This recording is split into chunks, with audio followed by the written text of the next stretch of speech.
কালকে বঙ্গভবনে গিয়েছিলাম, একটু আমার নিজের একটু অভিজ্ঞতা শেয়ার করি।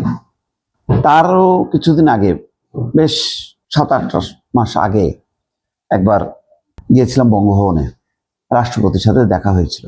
তখন একটা বঙ্গভবনকে আমার কাছে মনে হয়েছে একটা অন্ধকার ভবন, আর একেবারে অন্যরকম চিত্র দেখলাম 26শে মার্চ বঙ্গভবনে, যে রাষ্ট্রপতির আয়োজিত যে সম্বর্ধনা সভা, বিশাল মাঠে শত শত মানুষ ঘুরে বেড়াচ্ছে, সবাই বিশিষ্টজন, পুরো আলোর ছটা বঙ্গভবনে। তো যদিও একটা অনুষ্ঠান, কিন্তু এইরকম 26শে মার্চ তো গত বছরও ছিল। তখন ক্ষমতায় ছিল কে? তখন ক্ষমতায় ছিল ডক্টর মোহাম্মদ ইউনূস। কিন্তু সেই 26শে মার্চে কোনো অনুষ্ঠান হয়নি।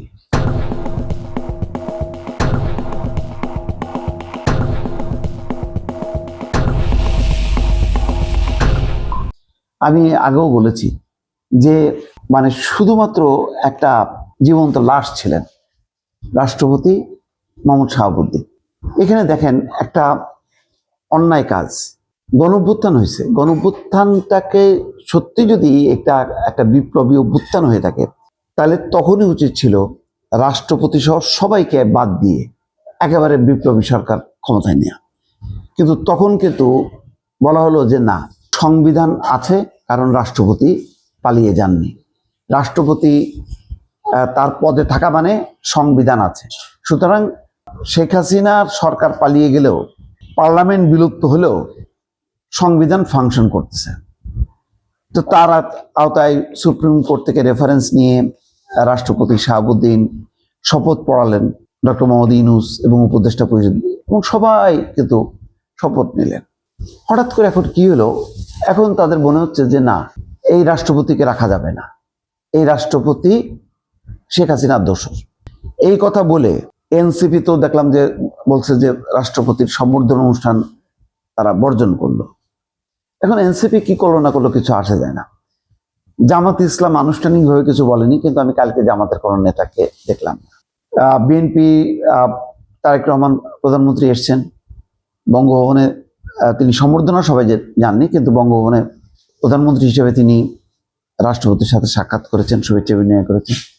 কালকেই দেখেন একদিনে প্রধানমন্ত্রী তারেক রহমান 3বার রাষ্ট্রপতি শাহাবুদ্দিনের মুখোমুখি হলেন।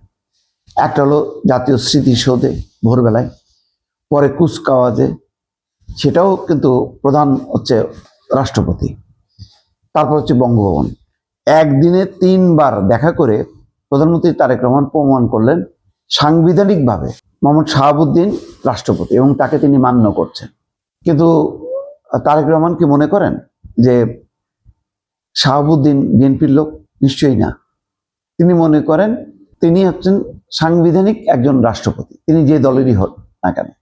ওই পদে যদি বিএনপির কেউ রাষ্ট্রপতি থাকতেন, আজকে কিন্তু তার সঙ্গে ওই 3বার দেখা হতো। আজকে শেখ হাসিনার রাষ্ট্রপতি বলে তিনি দেখাই করবেন না, তাকে অপসারণ করবেন, এই মনোবৃত্তি কিন্তু নেই। আর দেখেন, যে ব্যক্তিটা তাকে এত অবহেলা করলো, তুচ্ছ জ্ঞান করলো, তার কাছে শপথ নিয়েও এক ধরনের শপথ ভঙ্গ করলেন যে তিনি কোনো রকম রাষ্ট্রীয় আচার মানেননি। ডক্টর মোহাম্মদ ইউনূস, তার সঙ্গে সাক্ষাৎ করা, বঙ্গভবনে যাওয়া, টাইম টু টাইম তাকে আমন্ত্রণ জানানো অথবা তার কাছে আমন্ত্রিত হয়ে যাওয়া, কোনো কাজটাই তিনি করলেন না। একবারে বয়কট। শুধু তাই না, শাহাবুদ্দিন বলেছেন যে তাকে বিদেশ যেতে দেওয়া হয়নি 2টি আমন্ত্রণ থাকা সত্ত্বেও। তাকে এমনকি ঈদের দিনে ঈদগাতে তিনি নামাজও পড়তে পারেননি। সেই ঈদগাতে তিনি এসছেন এবং তারেক রহমানের পাশে তিনি চেয়ারে বসা ছিলেন, টুলে একটা, তারেক রহমান মাটিতে বসে নামাজ পড়েছেন, কোলাকুলি করেছেন। তারেক রহমানের দিক থেকে কোনো আপত্তি নেই। ডক্টর মোহাম্মদ ইউনূসের দিক থেকে কি আপত্তি ছিল? তিনি কি ওই এনসিপির হাসনাত আবদুল্লাহ বা নাহিদ ইসলামদের মতন মনে করেন যে তাকে অপসারণ করা দরকার, তাকে উচ্ছেদ করা দরকার, তাকে সংসদের মাধ্যমে অভিশংসন করা দরকার, জেলে পড়া দরকার? তাই যদি মনে করেন, তাহলে তিনি শপথটা নিতে গেলেন কেন? যখন নাকি তিনি দেশে আসলেন, তখনই তিনি এই বিপ্লবীদের সাথে বৈঠক করে বলতেন যে এখন বিপ্লবী সরকার আমি গঠন করব। তিনি তো অন্তর্বর্তী সরকার গঠন করলেন। অন্তর্বর্তী সরকার কখন গঠন হয়? একটা দুর্যোগের সময় গঠন হয়, যে একটা ক্রাইসিস হয়েছে, সরকার নেই, একটা অন্তর্বর্তী সরকার গঠন হলো এবং দ্রুত সময়ের মধ্যে তিনি নির্বাচন দেবেন, ওই নির্বাচিত পার্লামেন্ট তখন কাজ করবে। ইন্টারিম মানে হচ্ছে 18 মাস ধরে ক্ষমতায় থাকা না। ইন্টারিম মানে খুব অল্প সময়, তত্ত্বাবধায়ক সরকারের মতন। একটা সংকট হয়ে গেছে, সরকার ভেঙে গেছে, কেউ নাই, একটা তড়িঘড়ি করে একটা সরকার ফাংশন করা যাতে রাষ্ট্রযন্ত্রকে সচল রাখা যায়। এবং দেখেন এই ইন্টারিমের কারণে কনসেপ্টটাই তেমনটা বলে ডক্টর মোহাম্মদ ইউনূস সারা বিশ্বে নোবেল জয়ী হিসেবে পরিচিত। তারপরেও কিন্তু বিদেশি বিনিয়োগকারীরা বাংলাদেশের সাথে চুক্তি করেনি, ইউনূস সরকারের সাথে চুক্তি করেনি, কারণ তারা জানে ইউনূস সরকার তো আসছে একটা নির্বাচিত সরকারের হাতে ক্ষমতা হস্তান্তর করার জন্য। সেইটা টেনে টেনে তিনি নিয়ে গেলেন 18 মাস। আর যদি বিএনপি বলতো যে না আচ্ছা আপনি থাকেন, তাহলে উনি হয়তো আরো 5 বছর থেকে যেত, ওনার কোনো আপত্তি ছিল না। এইরকম ভাবে একটা নির্লজ্জ বেহায়াপনা দেখা গেছে ইউনূস সরকার। কিন্তু সবচেয়ে বড় কথা হলো আজকে দেখেন সারা বঙ্গভবনে আলোর ছটা, খাওয়া দাওয়া চলতেছে, সঙ্গীত অনুষ্ঠান চলতেছে, মির্জা ফখরুল ইসলাম আলমগীরকে দেখলাম, স্বরাষ্ট্রমন্ত্রী সালাউদ্দিন আহমেদকে দেখলাম, যোগাযোগ মন্ত্রী শেখ রবিউলকে দেখলাম, আইনমন্ত্রী আসাদুজ্জামান দেখলাম, মন্ত্রীরা আসছে, এমপিরা আসছে, তারপরে অন্যান্য রাজনীতিকরা আসছেন, কূটনীতিকরা আসছেন, সব কিন্তু রাষ্ট্রের মতন ফাংশন করছেন। সেই ফাংশনটা তিনি অন্তর্বর্তী সরকার ডক্টর মোহাম্মদ ইউনূস ঢাউস আকারে একটা মন্ত্রিসভা করলো, মন্ত্রিসভার মতন করে তার আত্মীয় স্বজন কাউকে বাদ রাখেনি, বিভিন্ন পদে পদে বসাইলেন, বন্ধু বান্ধবকে বসাইলেন, কিন্তু কাজের কাজ হলো না। আইন শৃঙ্খলা পরিস্থিতি যা তা হলো, ইকোনমির অবস্থা ডাউন অবস্থা, কিন্তু তিনি রাষ্ট্রীয় অন্য আচারগুলি মানলেন না, রাষ্ট্রপতিকে মানতে পারলেন না মানসিকভাবে, যেমন মানছে না এনসিপি বা জামাত। তাহলে তিনি কি এনসিপি জামাতকে প্রতিনিধিত্ব করেন? এর উত্তর নেই। উত্তর নেই কেন?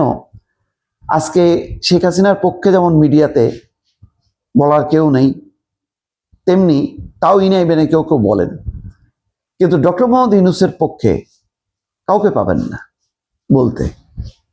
তার মানে এক অর্থে বলা যায় শেখ হাসিনার যে পরিণতি, ডক্টর মোহাম্মদ ইউনূসেরও কিন্তু একই পরিণতি হয়ে গেল, তার নিজের দোষে, নিজের ভুলে। খুবই দুঃখজনক। ভাগ্য ভালো তারেক রহমানের সরকার কোনো অ্যাকশনে যায়নি, কারণ বিএনপিকে কিন্তু ক্ষতিগ্রস্ত করছে এই ইউনূস সরকার। যদি দ্রুত বেগে নির্বাচনটা দিত, ক্ষমতা এসে 6 মাসের মধ্যেও যদি দিত, তাহলে কিন্তু এই যে বিএনপি দলের ব্যানারে যে ধরনের আইন শৃঙ্খলা পরিস্থিতির অবনতি হয়েছে, চাঁদাবাজি হয়েছে, দুর্নীতি হয়েছে, দখলবাজি হয়েছে, এটা কিন্তু তারেক রহমান শক্ত হাতে নিয়ন্ত্রণ করতে পারত। এখন যেভাবে পারছে, দেখেন এখন ছাড় দিচ্ছে না, যেখানে ঘটনা সেখানে কিন্তু অ্যাকশনে যাচ্ছে। হ্যাঁ, তারপর রাজনৈতিক সরকার একেবারে ধোয়া তুলসী পাতা সেটা হবে না, কিন্তু এমন কোনো বড় ধরনের কিন্তু ঘটনা কেউ ঘটাতে পারবে না। সকাল 9টার সময় উনি চলে যাচ্ছেন সচিবালয়, মন্ত্রীদের সাথে কথা বলেন, খোঁজ নেন, তটস্থ থাকে যে কখন কাকে ধরবে। অলরেডি কিন্তু দপ্তর এই পরিবর্তন করা শুরু করছে, এখন তো পরিবর্তন হচ্ছে, এরপরে কিন্তু দপ্তরই থাকবে না, আমি বলে দিলাম, সেদিকেই যাচ্ছে। সুতরাং ওই অর্থে কিন্তু যথেষ্ট ক্ষতি করছে। আজকে এই বেহাল দশা থাকতো না যদি একটা নির্বাচিত সরকারের হাতে খুব দ্রুত বেগে ক্ষমতা তুলে দিত। বিএনপি জিতবে কি জিতবে না এরকম অনিশ্চয়তাটাও থাকতো না। এবং বিএনপি, আমি বিশ্বাস করি 6 মাসের মধ্যে যদি নির্বাচন দিত, বিএনপির আসন সংখ্যা চলে যেত কিন্তু 270-80, যদিও সেটা হয়তো খারাপ হইতো, তবে ওই সময় হয়তো বিএনপি আরো বড় মেজাজে অনেকে জিতাই নিয়ে আসতে পারতো। একটা বড় জাতীয় সরকারের করার জন্য আরো অনেকে জিতাই নিয়ে আসতে পারতো, মাহমুদুর রহমান মান্নার থেকে শুরু করে আসম আব্দুর রব, তারপরে কর্নেল অলিও দৌ মারতো না জামাতের দিকে, অনেককে নিয়ে একটা বড় সরকার করতে পারতো। এই যে রাজনীতিতে বিভাজনটা তৈরি করে দিল কিন্তু ডক্টর মোহাম্মদ ইউনূস।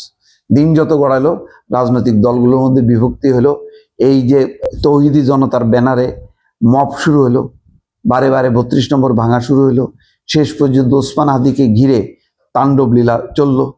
সবগুলো হয়েছে ডক্টর মোহাম্মদ ইউনূসের ব্যর্থতার কারণে। এই ব্যর্থ মানুষটা আজকে চলে গেছে গর্তে। আর যাকে ডুবাইতে চাইলো সেই রাষ্ট্রপতি শাহাবুদ্দিন, আমি 26শে মার্চ নিজে দেখলাম তিনি আলোর বন্যায় ভাসছেন। তাহলে জিতলো কে, ডক্টর মোহাম্মদ ইউনূস নাকি রাষ্ট্রপতি শাহাবুদ্দিন? আপনাদের কাছে এই প্রশ্নটা ছেড়ে দিলাম দর্শক।